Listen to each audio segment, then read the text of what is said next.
We are going to skip ahead and have a swearing in of a Special Police Officer, Lenny Nosky.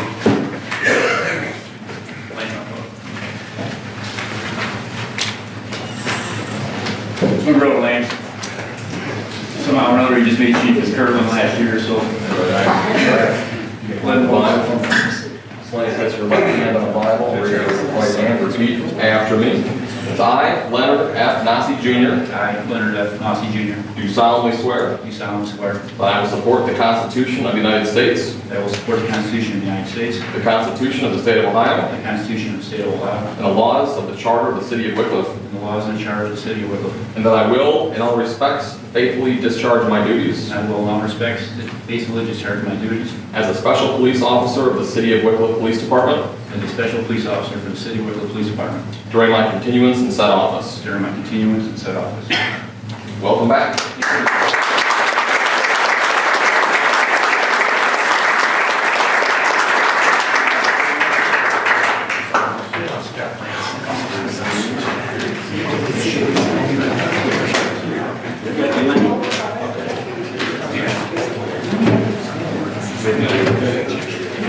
Hey, Lenny?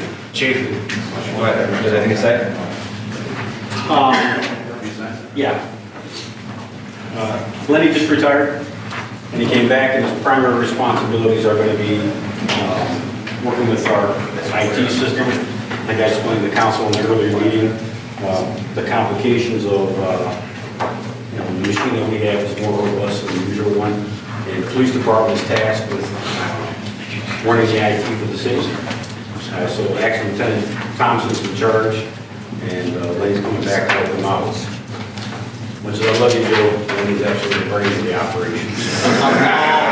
No argument, please. No argument.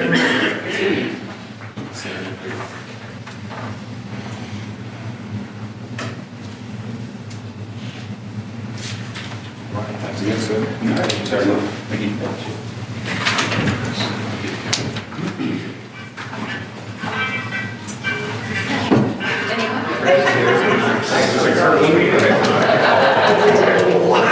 I call to order the Wickliffe City Council Meeting of May 29, 2018. Sue, please call the roll. Biondelillo. Here. Bogo. Present. Jaworski. Here. Koski. Levon. Here. Sakis. Here. Saloto. Here. Approval of council minutes of May 4th. I'd like to make a motion to appoint Sue Eiffel Weeks as Clerk of Council Pro Tem. A second. Moved by Councilman Jaworski, seconded by Councilman Sakis, to appoint Sue Eiffel as Clerk of Council Pro Tem. Discussion? Sue, please call the roll. Biondelillo. Yes. Bogo. Yes. Jaworski. Yes. Koski. Levon. Yes. Sakis. Yes. Saloto. Yes. Approval of council minutes of May 14, 2018.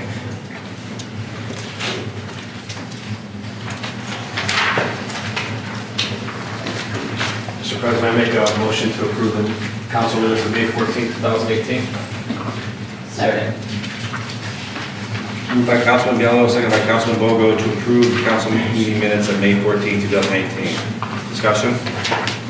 Sue, please call the roll. Biondelillo. Yes. Bogo. Yes. Jaworski. Yes. Koski. Yes. Levon. Yes. Sakis. Yes. Saloto. Yes. Reports and communications from the Mayor City Director. Good evening, everyone. A couple issues tonight. So I know there's going to be two issues voted on. One is tobacco 21, and I know I've made my opinion clear. I'm in favor of tobacco 21, and I know some topics are dollars and cents we talk about here, but some are about what's best for a community and society in general. And just a couple things to remember when voting this evening. You know, more and more cities, about 300 some cities countrywide, entire states, California, Hawaii, Oregon, New Jersey, and Maine. And I feel there'll be a larger positive economic impact in the future from having a reduction in heart disease, respiratory disease, and other tobacco-related issues than there would be a negative economic impact in the short term from the loss of tobacco sales for those ages 18, 19, and 20. I remember back about 10 years ago, 11 years ago, people yelled and complained that when you couldn't smoke in restaurants and bars anymore, how much it was going to hurt sales. We've all come to accept that as commonplace, and I think we're all grateful. I couldn't imagine going to Petty's or Sussex and having someone smoking right next to me while I'm eating. Obviously a little bit different, but I know change is difficult. If there's anything we can put in place that'll hinder our youth from picking up such a horrible, liberating habit, I'm in favor of it 100%. There's legislation for RETA we'll be voting on tonight as well. So this is our first full year with them. This is a common program to collect taxes owed to the city of Wickliffe that have not been paid over the past several years. So hopefully if that's passed, once that is, we'll have representatives from RETA. They'll set up at the community center on a certain day where folks that do receive the notice, they can go in and make good on their tax bill. Board docs training, there should have been an email that went out to council and council presidents. It'll be June 28th at 6 p.m. Should last about 1 hour.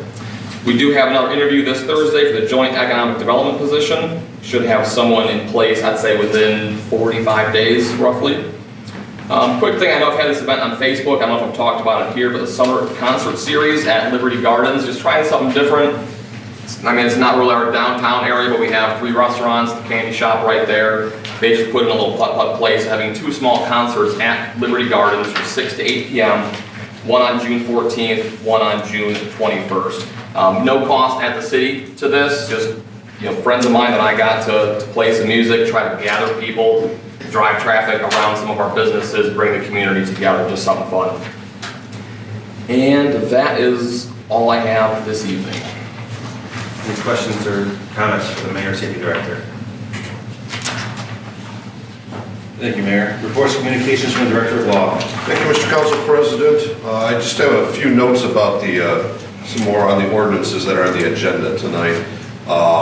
We do have the mandatory zoning referendum on the charter, proposed amendment to remove that. We did just speak of it previously in our previous finance meeting, but I did want council to note the proposed charter language, meaning the language that the voters will actually see at the ballot, is on that ordinance. I'd like council to pay attention to that because, as a lot of these are, there's not a lot of explanation of what that is. So it would be very imperative that if council chooses to pass this, to educate the city on what exactly it is they're voting for.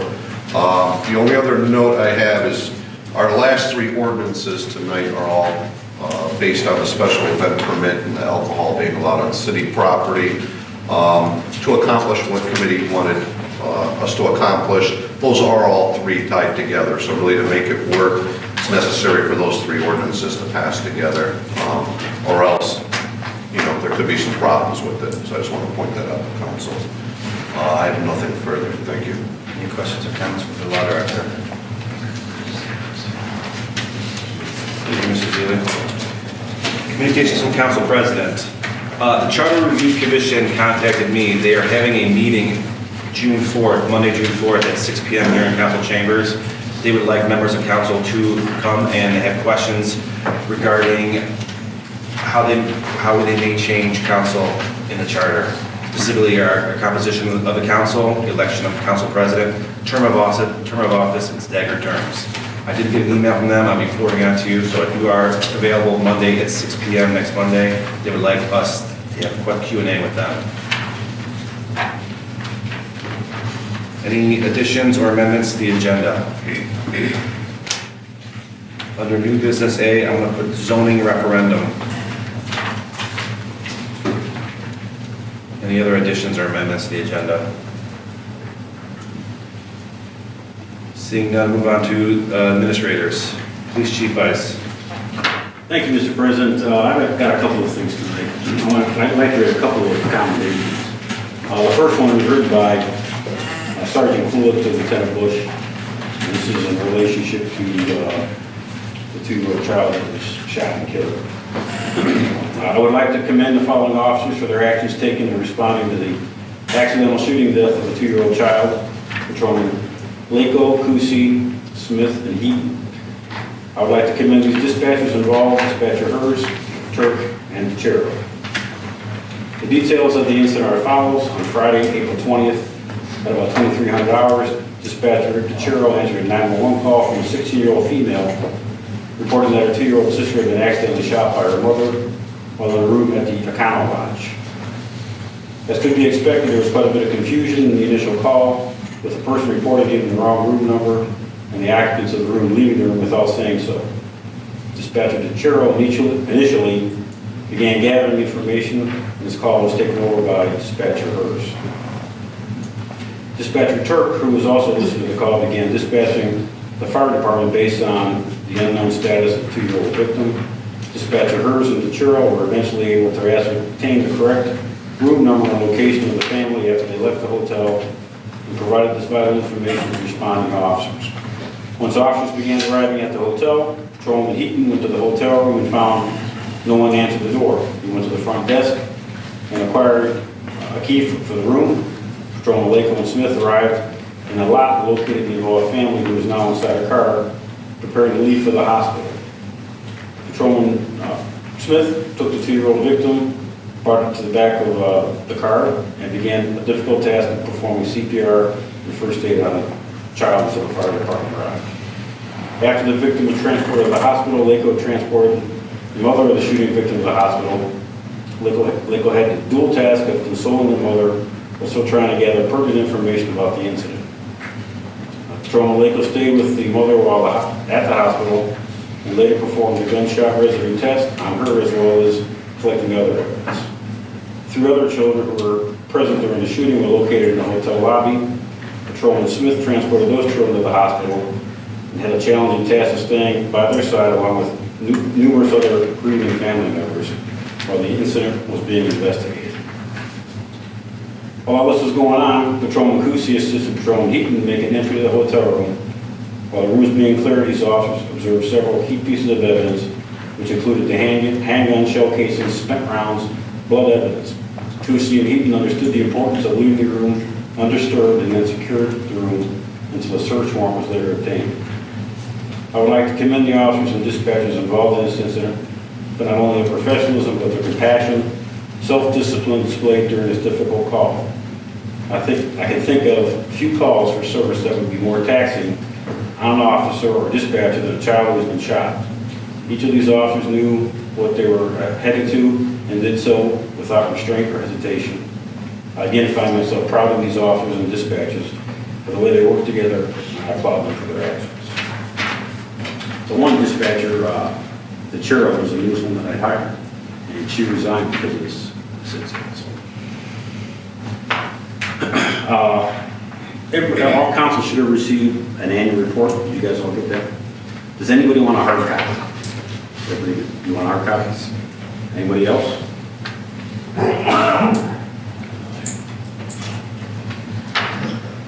Just a couple of notes in there. If you look through there, you see our thefts were down by about 50% last year. Sex crimes are up by 80%. Robberies are up by 45%. Narcotics up by 15%, and the gun arrest by 10%. Those are, narcotics and guns arrests have been our primary problem the last 4 or 5 years. And the pace is much slower than we've seen in the past, so hopefully it's leveling off. Also, I hired a dispatcher today.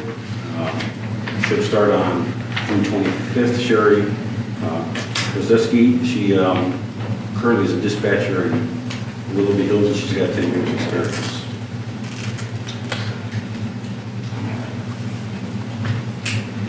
Lastly, I talked a little bit about, I talked about this quite a bit, the heroin fentanyl problem. Almost every meeting that I come to, I talk about, heroin deaths. Matter of fact, not until, way. It gets kind of routine, unfortunately, in our business. The last meeting I mentioned that the 33-year-old white male was found by a 10-year-old son, and the 33-year-old died from air overdose. After that meeting, I went back and listened to the 911 recording, and it's very compelling. So, actually, I'd like to have dispatcher going stand up. She's the one who answered this call. I would like to commend the dispatcher Carrie Horn for compassion and professionalism during a tense 911 phone call from a 10-year-old boy who had witnessed his father die from a heroin fentanyl overdose. At about 7:12 p.m. on May 11, 2008, dispatcher Horn received a 911 phone call from a child who was reporting that his father was in his bedroom with blood foam coming from his mouth and nose, and that he was not breathing. Dispatcher Horn immediately dispatched the fire rescue personnel to the scene, and began giving instructions to a 10-year-old boy. Dispatcher Horn stated, started gathering information to include the address, information from the father, and if there was anybody else in the house. Dispatcher Horn asked the child to move Dad on his back for the purposes of doing CPR or chest compressions. The child responded, "Dad's too heavy, I can't move him." Dispatcher Horn did not give up, but gave instructions for clearing the airway of blood and foam away from the father's mouth, just in case the father was capable of breathing. She continued her instructions by telling the child to use all of your might to get Dad lying flat on his back and try to get chest compressions.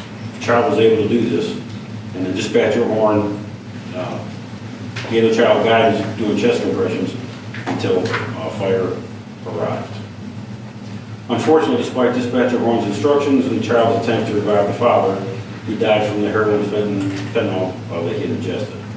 I commend dispatcher Horn for her compassionate professional demeanor in handling this tense emergency call. Further, she displayed the following core values of the police department: sense of urgency, attention to detail, professionalism, self-discipline, and performance-driven. The citizens of Wickliffe are fortunate to have dispatcher Horn as an emergency dispatcher, and I'm personally proud to have her a member of the police department. Let's see. Just a little bit of a timeline, and I'm actually going to play the tape for you. The child was at school until 4 o'clock. He came home. His dad was there, and then somebody came to the house. We believe that the person that came to the house was the person dropping off the heroin fentanyl. So the father was in the bedroom and tells the 10-year-old to watch TV. So the child starts watching TV. An hour later at 5 o'clock, he checks on his dad and sees him on the floor in an unusual position and hears an uneven snoring, which is actually something called agonal breathing, which is basically he's gasping for air as he's dying. So he thinks his dad's sleeping, so he goes back out into the rest of the house. And then at 7 o'clock, he checks on his dad again. He doesn't hear any snoring. He sees the blood foam from his mouth. He tries to wake his dad. He can't do it, so he calls his uncle. His uncle tells him to call 911. So I'm going to play this tape, but I want you to try to listen for a couple of things. She addressed confirmation, dad's age, recognition that the child's alone, tells him to stay on the phone, and she gets the paramedics there, and she's building a rapport with this child. You can hear that in the call. Check for breathing, and she reassures the child again, gives CPR, and then she's got the presence of mind to tell them to make sure the front door is unlocked so that the paramedics can get in. She asked him to roll Dad on his back. He says he can't, he's too heavy. So she doesn't miss a beat. She tells him, because he can't do that, there's still a way you can help him by keeping his airway. So she tells him to open his airway and wipe the blood foam away from his mouth, like my letter said, in case he's capable of breathing. And he does that. You have to listen hard for this, but when he goes over there, you can hear him pleading with the father to breathe. She says his heart's not moving. Then she talks him through trying to check for a pulse. And she tells him, try with all your might to move your dad. He does. And then she instructs him to give CPR chest compressions. And he does. He listens to it, he follows. And then you'll hear the paramedics. So I'll play this tape for you guys. Sorry, it's old school.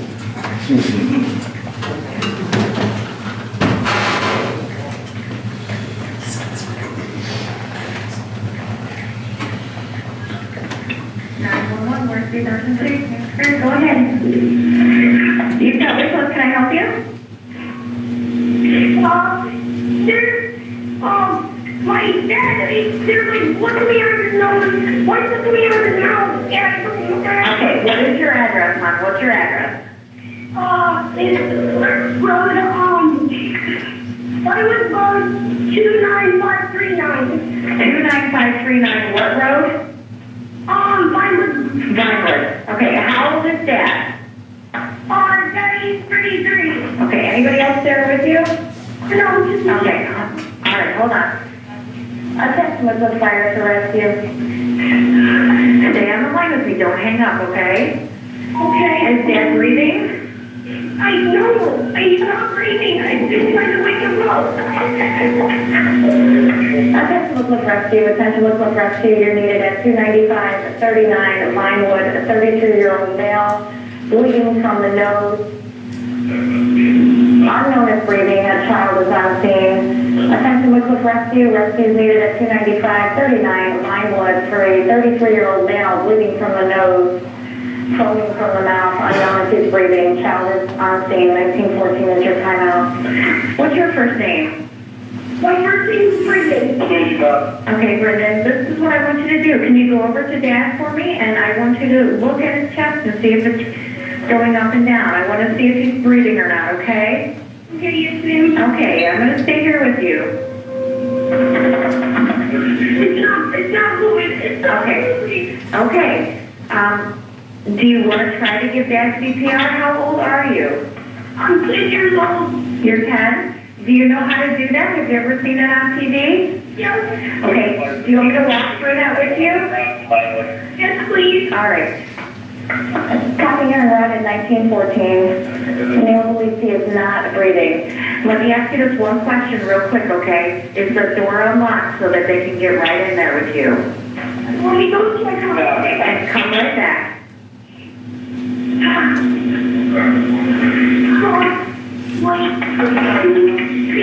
It's unlocked now. Okay. All right. And that's the front door? Yes, the front door. Yeah. Okay. Okay, now we're going to go back to Dad, okay? This is what I want you to do. Is he on the floor? No, he's curled up. He's curled up? Yeah. Are you able to roll him on his back? No, he's in front of us. He's too heavy and he's in front of a big wall. Okay, so you can't roll him over. No. Okay. Okay, bud.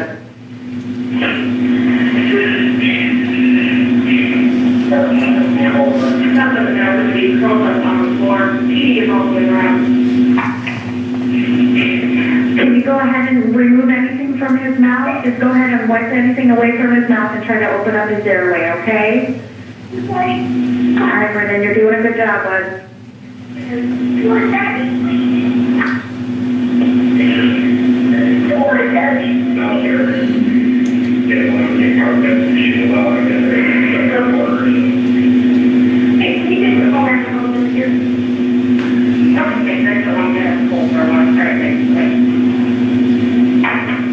Brendan, you still with me?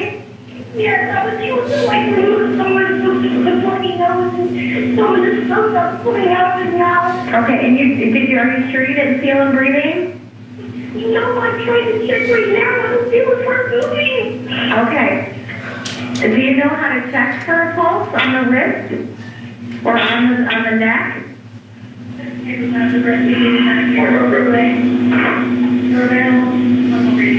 Or if somebody should be there any minute, okay? Not breathing. Okay. I want you to try with all your, can you try with all your might to try to roll Dad onto his back? Yes. Okay, put the phone down and do that and then come back to me, okay?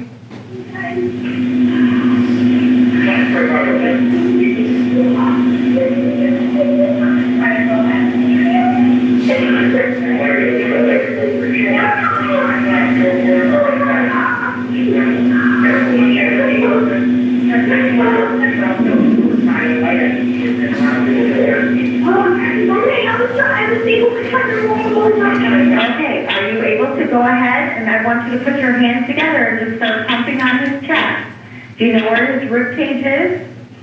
Yes. Okay, I want you to, as hard as you can. And the fire department's there, they're going to be coming through those doors any second. Just pump it, okay? Count in your head, 1 and 2 and 3 and 4 and, all right? I want us to do that. 5 and 6 and 7. Just keep doing that until they come in there, okay?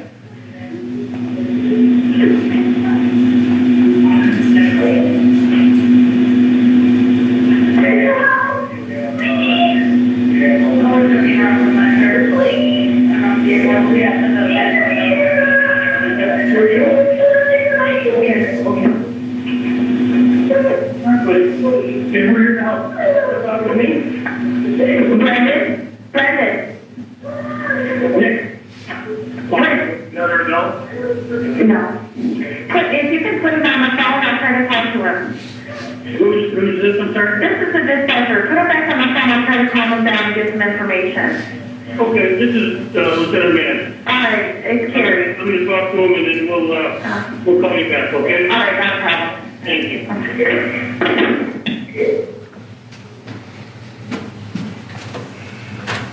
That's the phase of heroin.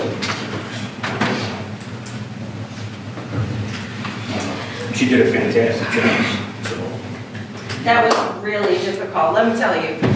Dispatchers are behind the scenes where the faces you never see, but the voices you might hear. I left that room crying because I'm thinking of my own kids. Luckily, that night, that same night, God chose to change the picture a little bit for me. Not less than 2 hours later, I get a call of someone choking, and the person didn't know how to do the Heimlich maneuver. So I instructed that on the phone, and the man began to vomit. So that was my positive for the night. But these are the things that happen that you guys don't get to hear and don't get to see. It's incredibly stressful. It doesn't leave us right away. It's something we have to live with and try to cope with all those feelings that we have from those calls. And I was just devastated for that poor 10-year-old boy. My oldest son's name is Brandon, and this guy was a Brendan, so it was even closer to me. Hopefully he's okay. That's another thing about dispatching. You don't know the outcome. You're the first one there, but the last one to find out the outcome of any situation. Thank you for your time.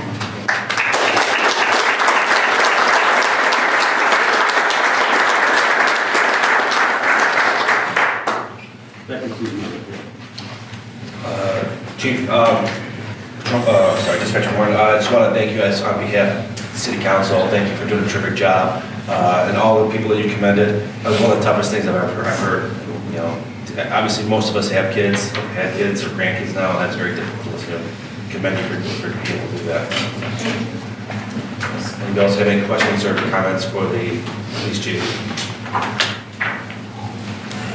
Thank you, Chief Vice. The fire chief is excused. Finance Director Doles.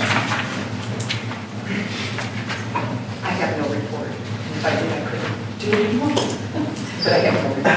Any questions or comments for the Finance Director? Thank you, Ms. Doles. Engineer Famika. Thank you, Council President. One thing, this Friday, preliminary applications are due for OPWC funding, Ohio Public Works funding.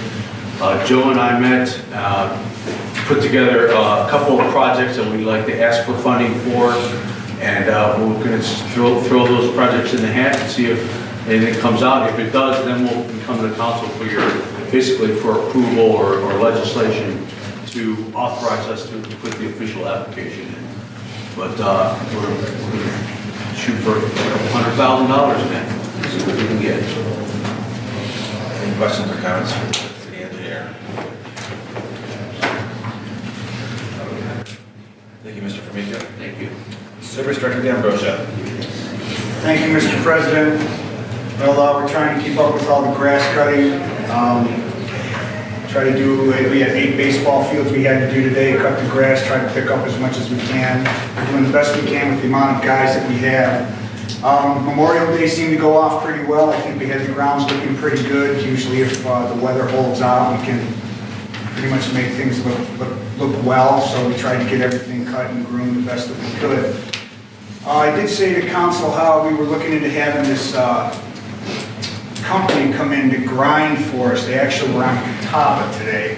They did grind the whole street as far as just the joints. It's very labor intensive. We had about a third of our department there today because what they were doing is they were grinding the roads, we were removing the material, and then we were putting asphalt down. We still have at least another day to go there. I'm going to get a price from them. I think this is something we can look to do as far as to have them grind some more for us. We just did it for one day. They were about $325 an hour, so it's about $2,500 for the day. We're paying that out of the service department budget. There's some other roads we'd like to take a look at. I'm going to come up with a number and then I'll present it to you, and we'll take it from there to see if there's something that you guys want to explore. But it's better than us trying to just put one shovelful at a time in some of these holes that are only a half-inch thick. It's not deep enough. for the asphalt to actually adhere to, so it's just gonna pop out eventually. And that pretty much concludes my report. Any questions or comments for Service Director? Matt? Joe, with this approach, how long do you expect this asphalt to last? Well, you know, we've never done it this way as far as thick as we're going on the concrete. We're gonna tar everything in. I'm hoping to get a few years out of it. Had this contractor done that before, and what were their results? Yeah, their results are pretty good. They'll do the whole 9 yards. They'll do the grinding, the asphalt and all that. He says typically they would have probably had 3 or 4 more guys than what we were able to have. That's why we didn't complete the street. We're hoping to complete it tomorrow, once, as long as it doesn't rain, we're gonna have the asphalt down. Pete, this is probably more of a question for you then, along those same lines. Doing something like this, how much of an additional lifespan would that give these streets? Basically, we're doing some patching, as long as they tack it in place well enough with enough tack coat to make that asphalt adhere. It's a good thickness and everything else. It's a great idea for a patch. You know, I give it 5 to 6 years, that'd be good.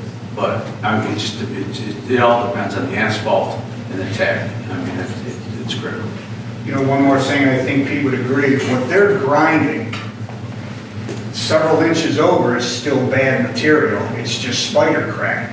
That stuff's going to continue to move, and that's going to affect the patch. So there is a variable there. Would you agree with that? Absolutely, absolutely. It's the same as concrete joint repairs on Lincoln Road. We'll take a look, you'll see the perfect patch, and right next to it, it's falling apart. It's like, what the hell? But and we did, I mean, we did the really bad stuff on Lincoln, and we thought we left some good stable, you know, concrete, and 3 years later, it falls apart.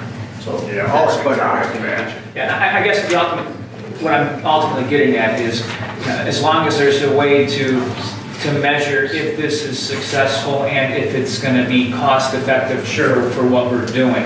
I guess just some kind of measurable, if you will, to is this ultimately worth doing? Sure, right. And that's just what, you know, once this is all said and done, Joe, if you could, you know, maybe, and I know it's not going to be this year, but maybe, you know, a year, 2, 3 down the road to be able to kind of come back to us and say, you know, yes, it is, no, it's not, and here's why. I would certainly appreciate that. I get it, yes, sir. Thank you. Councilman Yellow. Thank you, Council President. Joe, when we talked about the mark he was looking to make, you said it was kind of lofty. Where did he stack up after an 8-hour day? He got as far as we thought he was going to get. Actually, yeah, he did. They actually, and because of the weather, I mean, it was hot, man. Yeah. So I'm sure that they move a little quicker when the weather's a little bit, but he got everything done that we were anticipating. Perfect. Thank you. Councilman Dorr. Okay, I'd like to make a comment. The 2 people called me on that street that's in my wards, and I went down, I looked at it. It doesn't seem like the concrete's moving, it's just cracking in those joints.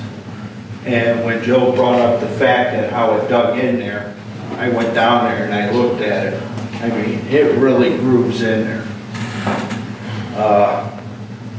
I drove, and then I came back later that day after they were gone, and I was down at the one section that they completed. I thought, wow, what a difference. But only time will tell how much traffic. I don't think they get a lot of traffic. It's a dead-end street. But I thought the concept was great, but what do I know about repairing roads? And hopefully the people will be happy. So, one little boy did get hurt there the other day, about a month ago. And so hopefully it'll be good for the safety. Thank you. And if anybody gets any calls, you know, we were kind of at the contractor's beck and call. He called me Friday afternoon and said, hey, we're going to be there Tuesday. So I really didn't have time to contact the residents. So what we did is Ron and I went there, we banged on some doors, we talked to as many people as we could. Their take was they were glad we were doing something. You know, I told them we wish we could have gave you some more notice, but we were kind of, when they were ready to go, we had to get ready. So if you get any calls, you can just direct them to the service department, we'll talk to them. Any other questions or comments for the Service Director? Joe, if they're gonna come back and do a little bit more, could you just take a couple of pictures? I'm just curious to see, what this process kind of looks like. Will do. Thank you. Yes. Any other questions or comments for the service director? Thank you, Mr. D'Ambrosio. Building Commissioner Sacks. I have nothing to add to my monthly report, Mr. Council President. Any questions or comments for the building commissioner? Thank you, Mr. Sack. Recreation Director Stock.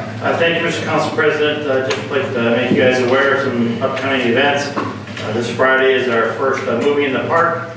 It's going to be Paddington 2, Friday, June 2nd. We will have pre-movie activities at 7 o'clock. We have a bounce house coming in. We have a face painter that will be there. A DJ spinning some music. We have a food truck coming in from Geauga County. It's called the Bus Stop, and they have a pretty simple menu, but it's pretty neat. It's peanut butter and jelly and different combinations of peanut butter and jelly and macaroni and cheese. So come hungry and get something good for your belly. I'd like to thank the Wickliffe Eagles for sponsoring this movie. They sponsored this entire movie event, so I'd like to say thank you to that. Also, our 14th annual Green Ridge Golf outing is coming up on Saturday, June 9th. We're still looking for foursomes. We have about 8 foursomes right now, so pretty happy with that. It's $30 per person. It's a 9-hole tournament and lunch and prizes. We have hole-in-one contests on 4 different holes. There's a $10,000 cash prize for one of the hole-in-ones, so if you're feeling lucky, give me a call and we can still get you into our tournament. Pools are on their way to being ready to open up on Saturday. The service department has Colby up and running, and I understand that they're going to be putting water in Ginger Pool tomorrow to make sure that everything's rolling. So we're just about ready for opening up the pools. We've had pool passes going on sale for the last week. They've been marginal right now. Hasn't been a mad rush. I'm sure once the pool opens, we'll get more people buying the passes. All of our programs are starting to roll. We're starting summer camp next Monday, June 4th. We've got 65 kids that are signed up for it. So that kind of gives you a snapshot of what's happening with recreation. Any questions or comments for the Recreation Director, Councilman Sacks? Mr. Stopp, so I know we talked about this earlier, and I was talking with a business owner, Wickliffe business owner. So I know there's a residential rate for summer camp. And outside being a resident, it's $100 a week for resident, $150 non-resident. So business owner, I'm just saying that maybe in the 2019 season, you could consider maybe for Wickliffe business owners or employees, maybe they could have a residential rate. They're part of the community. The gentleman was telling me that the extra $200 a month, he just was out of his budget, and it'd be perfect for him. And that might be something to up it. So if you could consider it, if that's something we can look into. Consider it, yeah, we can talk about it, consider it, sure. Okay, excellent, that's all. Any other questions or comments for the Recreation Council? I was just wondering how everything is going at the golf course. Not bad. The course is in good shape. We had a lot of rain there for a couple of weeks, and everything got really wet. It's finally dried out a little bit, so we're getting to cut everything, and it's in good shape right now. So we're ready. We make our money in June, July, and August. So that's our bread and butter. Is right there. That's when all our leagues are going. If you drove past Green Ridge tonight, you saw the parking lot was filled. Tuesday nights is our busiest night with leagues, so we're doing okay. Thank you. Any other questions or comments for the Recreation Director? Thank you, Mr. Stopp. I will now open the floor to audience participation. If anyone would like to address the council, please stand, state your name and address clearly for the council clerk's records. Would anyone like to address the Wickliffe City Council? Mr. Pietrantosi. Go ahead, Mr. Pietrantosi. Fred Pietrantosi, 30162 Ridgeview Drive. I'm noticing this change of ownership to sewer and dye test regulations. I noticed it changed the fee to $300. We talked in the fall about putting maybe the 30-day appeal process on the form. I was wondering, was that overlooked or was that intentionally not to be put on the form? We have no form for it, but I just, they give us a check for the money, turn it into the. No, my question was up here about this form. You guys said in the fall you were gonna put it on this form, nowhere it states. And when I looked it up on the internet, it took me, I think it took Matt 2.5 hours to find it, and I couldn't find it. I don't remember, Fred, if we said we put it on the ordinance. I thought we were going to put it on the actual form that, well, of anything that could be appealed. I thought there was a form that you give to them if they need to go to court. There's a Board of Zoning appeal form. But it don't say nothing on here, you guys talked about putting it on this form. I don't, is that the, If we go back to the minutes, we'll see, I mean, if everything's documented. What? It was this form. Not no appeal. It may have been overlooked. I don't remember that. Can you show me that form after and we'll look at it? All right. Thank you. Anybody else like to request? Yes, sir. Hi, Mario Hughes, one of the spinners, the Scott Tobacco letters. In regards to the tobacco, raising it to 21, I totally understand where you guys are coming from, and, you know, I get it. It does affect business to a certain extent, and that's not the only, you know, it's the principle of doing that as well. I mean, you could, you know, when you're 18, you're able to vote, you're able to join the military, you're able to do a lot of things as an adult. So, you know, smoking is, you know, just when you're 18, that's, you know, you have a right to do that. If you're an adult, you can make your own decisions. But it will affect business to a certain extent. So just want to let you guys know, I mean, you do a lot of things when you're 18, you know, fire number 16, you could,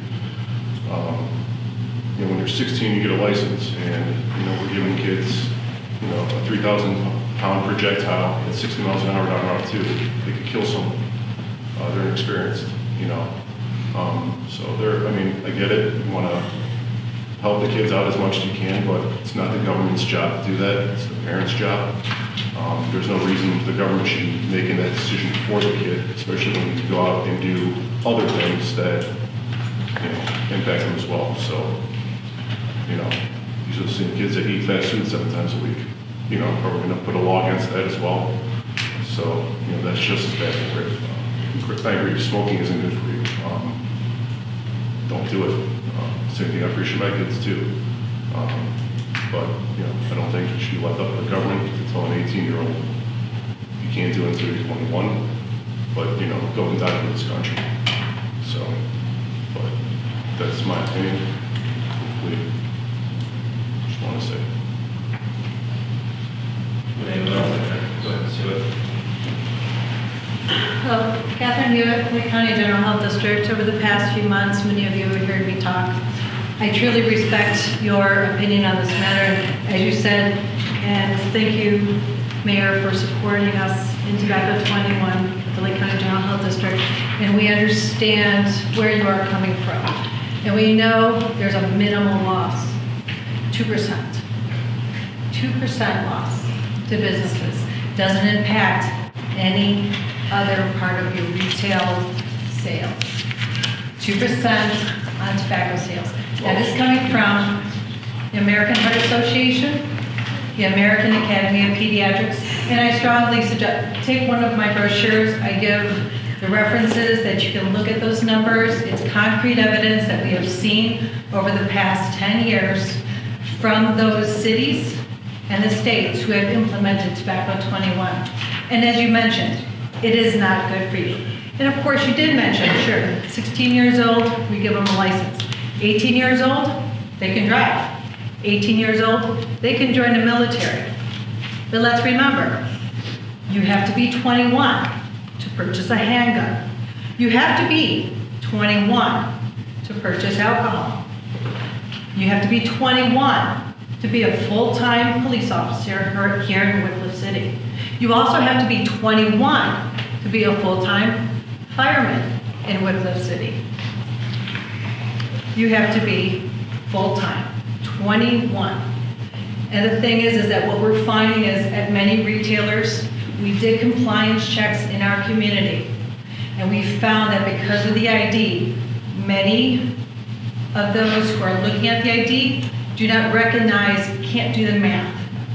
It's very hard. They just take a glance.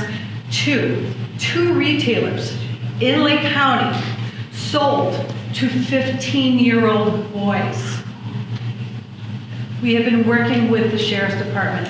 And I know this is one issue that many of you discuss about, is it gonna cost the city anything?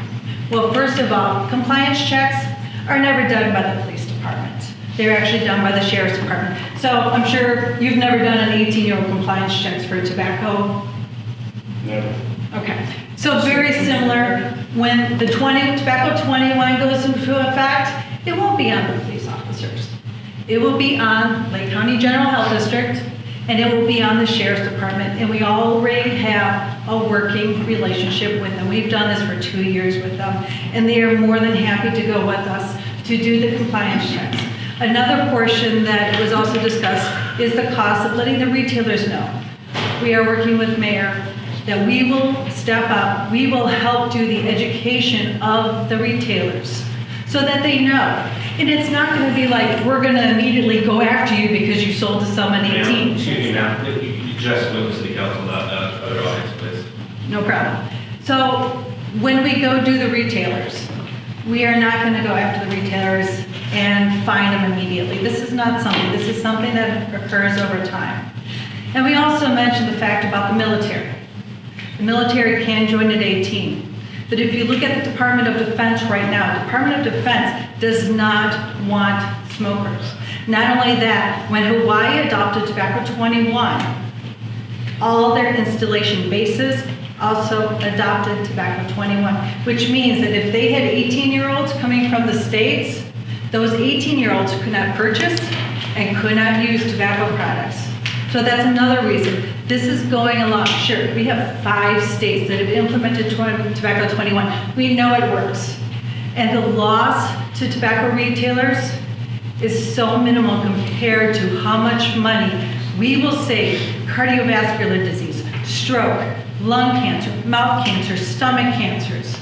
That cost of treating one person is in the hundreds of thousands of dollars.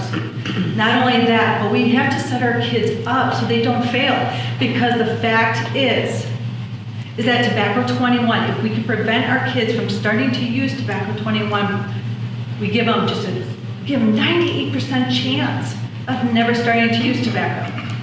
And the fact is that many businesses will no longer hire tobacco users. You want to go into the medical field and you're a smoker? Good luck finding a job. Many other businesses are now addressing that issue where they do not hire tobacco smokers because it's not a protected right. But in the long run, if we can save one youth from not smoking, the payoff is great. And we talked about the opioid. That opioid phone call just tore me apart because I have a 10-year-old son. But what we don't realize is that nicotine is the first gateway drug our kids are using. Here in Lake County, 13 years of age. The majority of them are getting it from 18, 19, and 20-year-olds. It is reported in Lake County that those under the age of 18, 90% of those kids get their tobacco products from those who are 18, 19, 20, because they're still in high school. They still have that connection with that age group.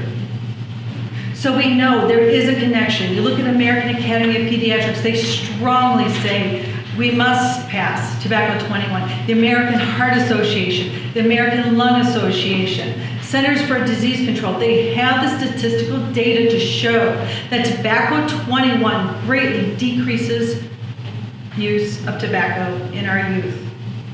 It is so important that we look at that. Like I said, Lake County General Health District, we will step up. We will do the compliance checks. We will do the enforcement. This will cost the city of Wickliffe nothing, because this is our job, is to help change behaviors. And as you said, I mean, we think about the different policies that went into effect. Everyone was up in arms during the Ohio smoke-free workplace law. We're going to lose business. Restaurants are going to go under. Bars, you know what? It made things better. They actually got better. Another, as you would maybe say, infringement on our seatbelt laws. We put seatbelt laws in place because we know they save lives. They save lives of adults, they save lives of children. So sometimes every now and then, we do have to step up. Yes, alcohol used to be 18. We raised it to 21 because we recognize the fact that raising the age from 18 to 21 for alcohol purchase saves lives. Tobacco 21 will save thousands of lives in the long run. Thousands of lives. And like it says, if we can prevent one child from starting to use nicotine products, because we know that is the first drug they use. Once they start nicotine, they often try alcohol.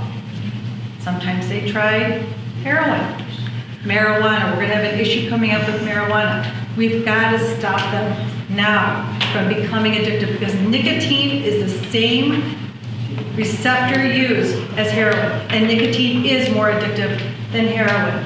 And most people don't realize this, that most people die from smoking than they do from opioids, drunk driving, and murders combined. More people die from smoking. So if we knew that smoking was going to kill you in a year, do you think we would be up in arms like we are with opioids? We probably would.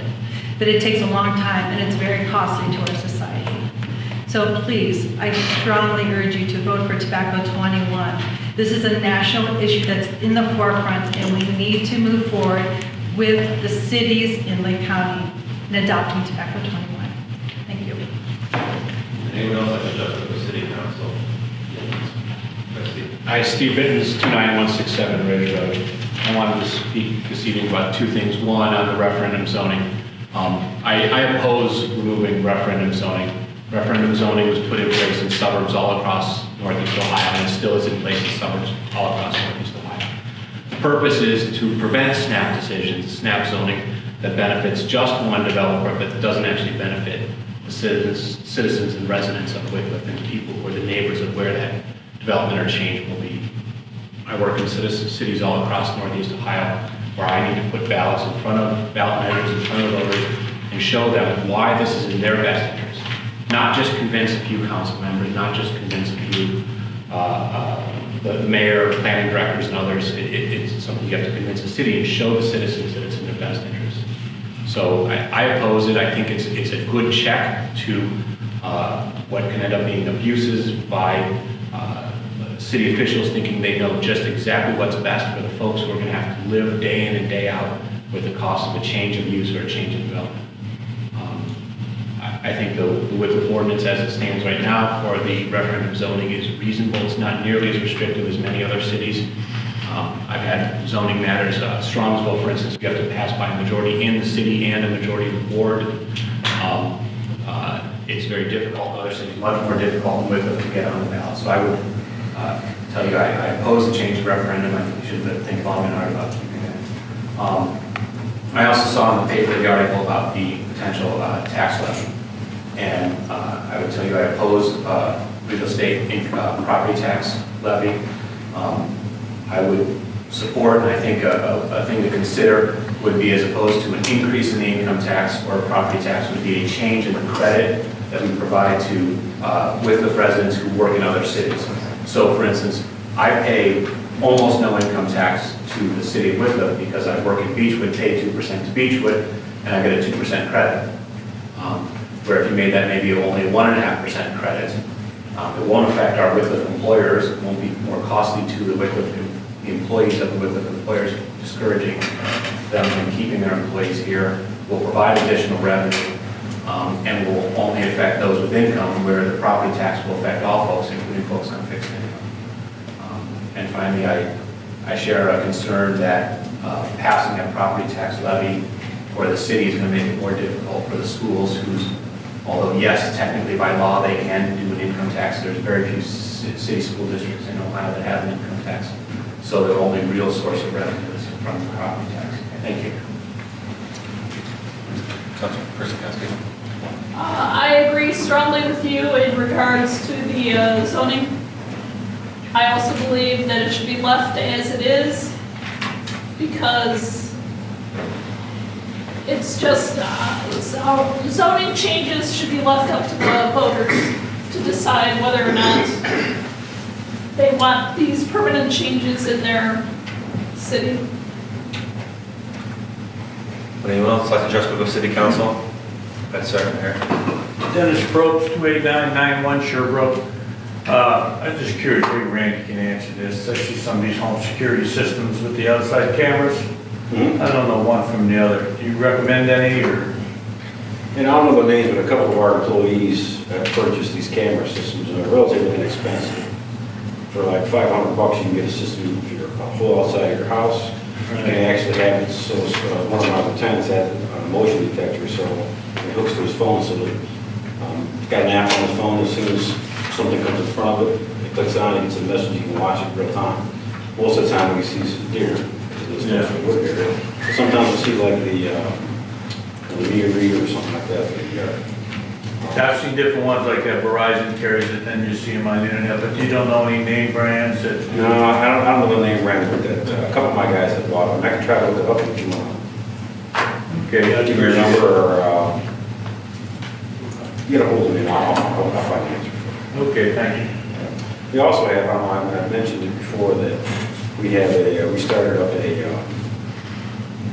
a list of people who have camera systems around their house, and we have a list of those.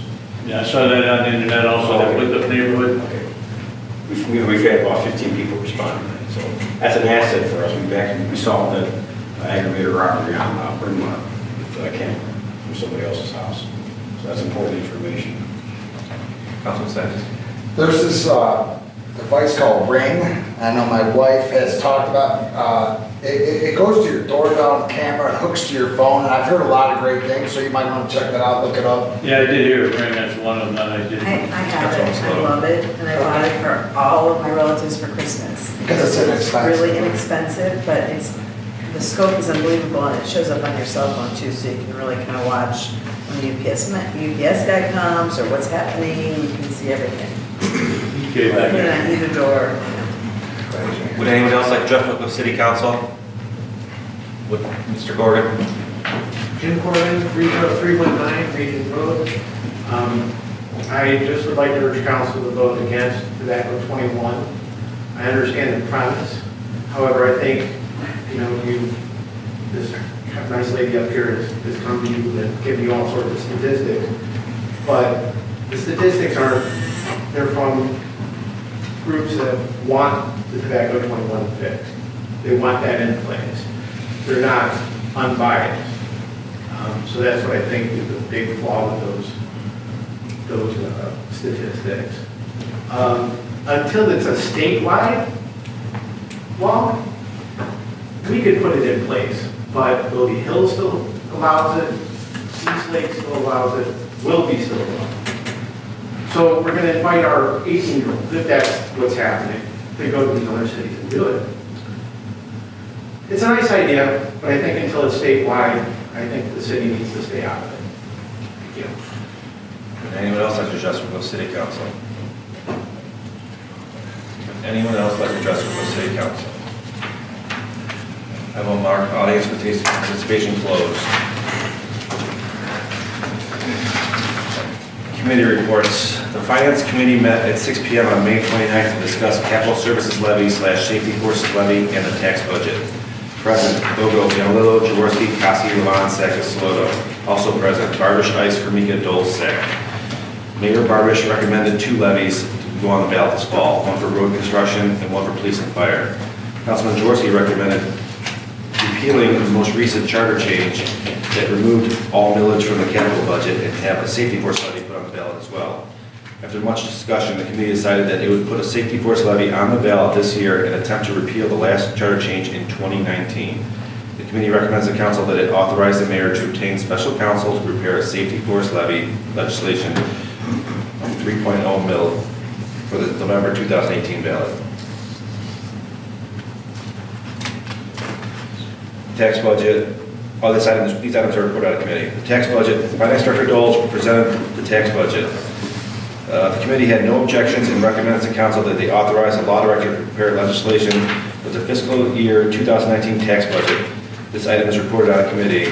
Meeting adjourned at 6:44. Respectfully submitted. Entertain a motion to obtain special counsel to prepare a safety force levy legislation. So moved. Second. Moved by Councilman Jaworski, seconded by Councilwoman Saloto to authorize the mayor to obtain a special counsel to prepare a safety force levy legislation for 3.0 millage for the November 2018 ballot. Discussion? Sue, please call the roll. Biondello? Yes. Bogo? Yes. Jaworski? Yes. Kowski? Levon? Yes. Sakis? Yes. Saloto? Yes. Entertain a motion to authorize the law director to prepare legislation for the fiscal year 2019 tax budget. Make a motion. Moved by Councilman Bogo, seconded by Councilman Sakis to authorize the law director to prepare legislation for the fiscal year 2019 tax budget. Discussion? Sue, please call the roll. Biondello? Yes. Bogo? Yes. Jaworski? Yes. Kowski? Yes. Levon? Yes. Sakis? Yes. Saloto? Yes.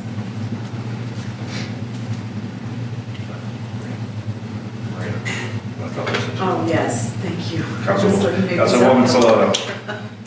I want to add, I'd like to call legislation a welfare committee meeting. I'd like to call it for June 4th. From what I understand, there's a 7 o'clock meeting. There's a 6 p.m. 6 o'clock meeting. So let's probably have it at 7, or we can have it earlier if members can make it earlier. Would it be easier for everybody at 5:45? It's just a short meeting to discuss rental property regulation. Well, yeah, to continue that conversation that we had Right. maybe a month or two ago. We're going to make it 5:45? 5:45 then, on June 4th. That's next Monday, yes. Yes, June 4th, yes. Then we can all stay for the So the 6 o'clock Q&A. instead of fun. Any other community reports? Councilman Jaworski. The Economic Development Committee met on May 21st, 2018. President Jaworski, Sakis, and Bogo, also present Mayor Barbish, excused Councilwoman Saloto. Meeting called to order at 7 p.m. The meeting was called to discuss the creation of a citywide community reinvestment area for the addition and/or renovation of existing homes and the construction of new houses. The goal of the CRA is to help residents reinvest in their property and help improve the housing stock in the city. Mayor Barbish said the CRA would work in conjunction with such programs as Heritage Home and Project Flip. A CRA is an economic development tool administered by municipal governments to encourage the revitalization of existing housing stock and development structures. The mayor would enter into agreement with the school board that the CRA would only cover new taxes in order to keep the schools whole.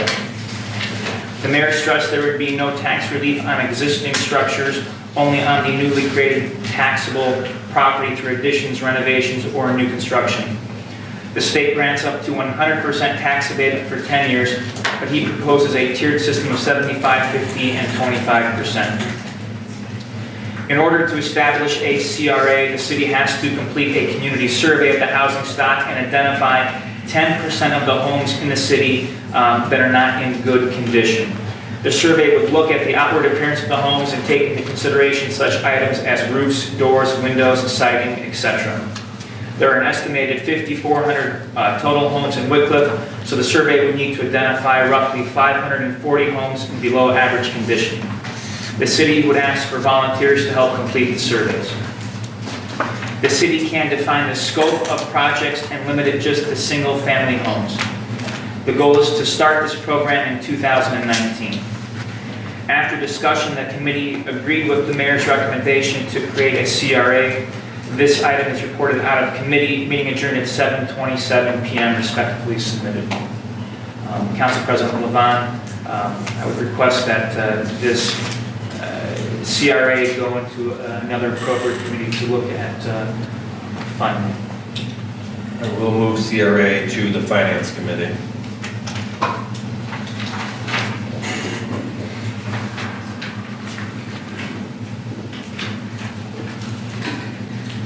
Any other committee reports? Commission reports? There will be a planning commission meeting next week. Any other commission reports? Seeing no old business, moving to new business, zoning referendum.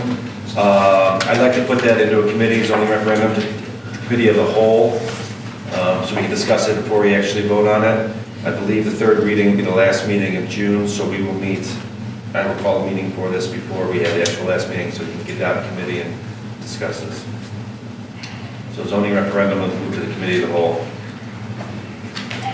Move on to ordinances.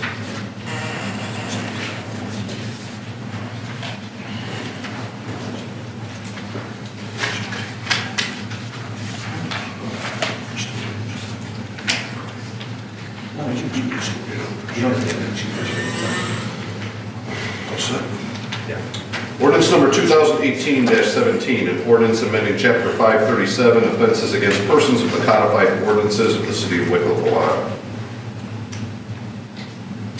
And this is third reading. Adoption. Second. Moved by Councilman Sakis, seconded by Councilman Bialillo to adopt ordinance 2018-17 as presented. Discussion? Councilman Sakis. Yeah, so I have a couple business owners, Matt from Lucky 7 and Spinners that were here, and I've talked to all of them. They heard about the ordinance about to be put in place, and I get it. Everyone keeps saying minimal. It's a loss, and the last thing we want to do is, you know, as a councilman, you have the back of your residents and your business owners in your community. How do we have their back if we're going to pass something that is going to hurt their business, whether small or big? You know, the thing is, yes, spend money or to focus on educating the youth. We don't want them to smoke cigarettes, but facts are facts. Right now, we want businesses to stay in Wickliffe and thrive in Wickliffe. And even if it hurts a little, we do not want to hurt our businesses, especially in our wards. So, you know, I'm not sure how the law, it was a city ordinance, so I thought city police had to enforce it. I know we have more going on, important crimes to focus on than worrying about 18, 19, 20-year-olds. But just real quick, I was at Spinners when I was talking to the owner. There was 5 young gentlemen, they were 18, it was commencement night, they were all buying cigars for commencement.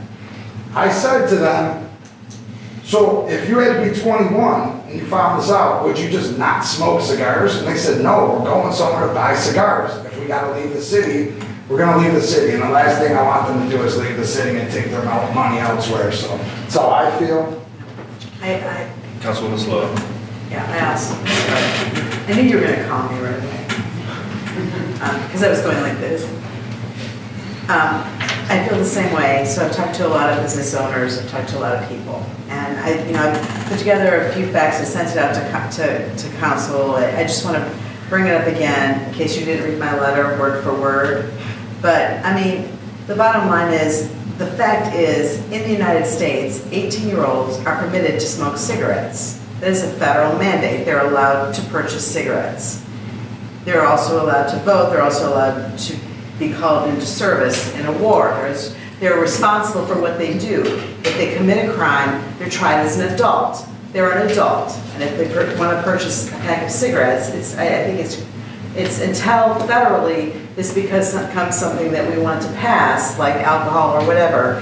I think we really need to think about, stepping out as Wickliffe, Ohio, and making a stance, where we're going to decide that 18-year-olds should not have be permitted to do what they can do nationally. Okay, that's the first thing. The second thing is, this is an important revenue generator, not the cigarettes themselves, but people go into a store, they buy a pack of cigarettes, but they also purchase milk and bread and drinks and snacks and whatever else they happen to be doing. And if they can't do that in Wickliffe, they're going to drive to 91 in Willoughby, or they're going to drive to Euclid, or they're going to drive to Willowick, and they're going to buy their cigarettes and everything that goes with it. It's going to hurt our business owners.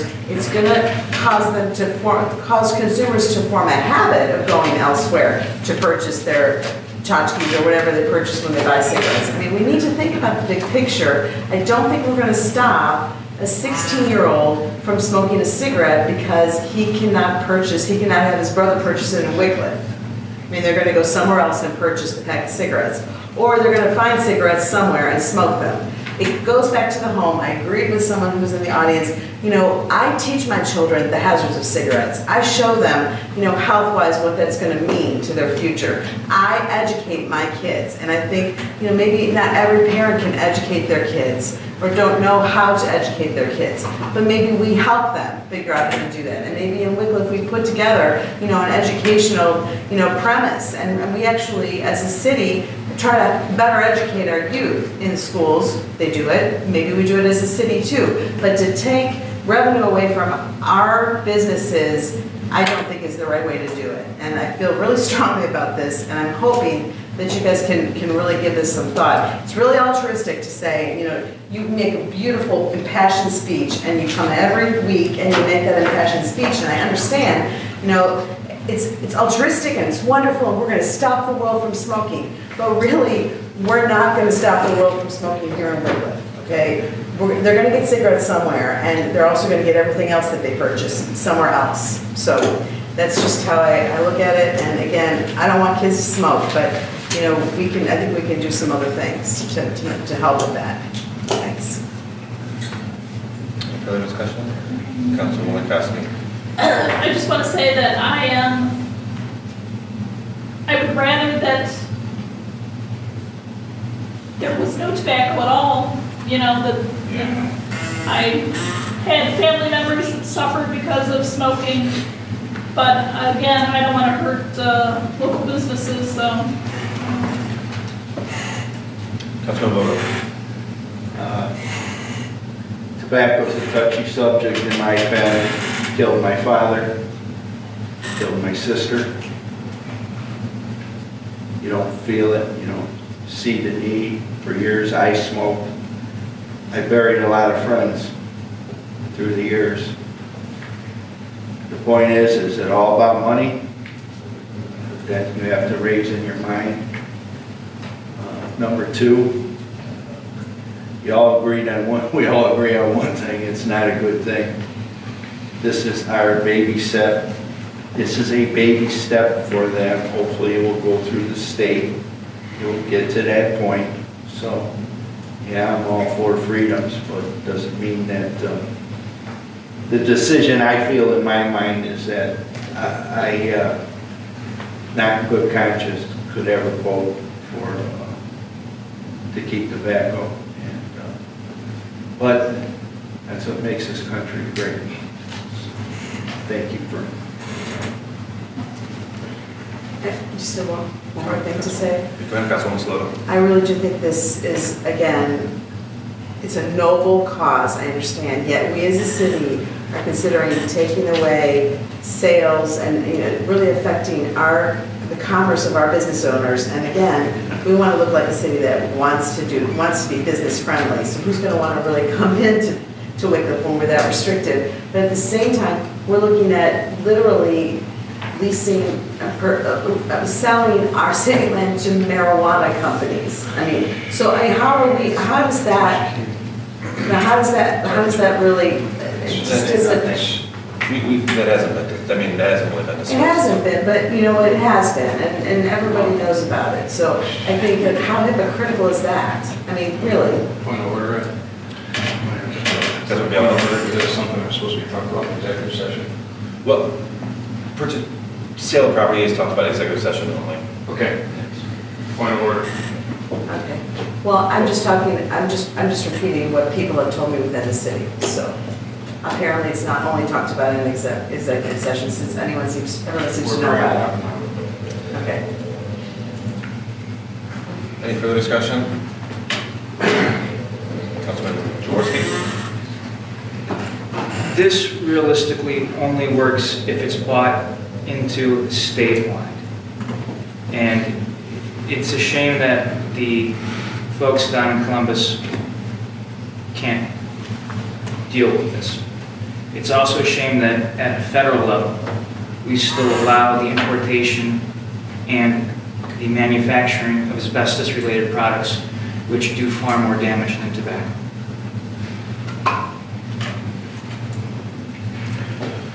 And I agree with the majority at this point who are opposed to this legislation. I just imagine 18, 19, 20-year-olds driving around on Thursday, Friday night, or tonight, and they need gas, and they smoke, and they're gonna take their business to Willoughby or another city and get cigarettes, and get gas, and get a drink, and or get food or snack like that, and all that money could have spent in our city, they're spending at a different city, just because we decided that we know more than they know. You know, and I understand it is a noble cause, and I agree it should start at the state level or the federal level, it should not start at the local level. Any further discussion? Sue, please call the roll. Biondello? Yes. Bogo? Yes. Jaworski? Yes. Kosky? Yes. Levon? No. Sakis? No. Saloto? No. Ordinance number 2018-23, an ordinance providing for the compensation and other employment provisions for the part-time public safety dispatchers of the City of Wickliffe, Ohio, repealing any and all other ordinances or parts thereof that may be inconsistent with this ordinance and declaring an emergency.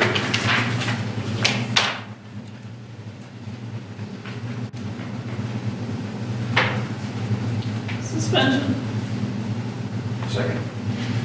Moved by Councilwoman Kosky, seconded by Councilman Biondello to suspend the rules of Wickliffe City Council and put ordinance 2018-23 on third and final reading. Discussion? Sue, please call the roll. Biondello? Yes. Bogo? Yes. Jaworski? Yes. Kosky? Yes. Levon? Yes. Sakis? Yes. Saloto? Yes.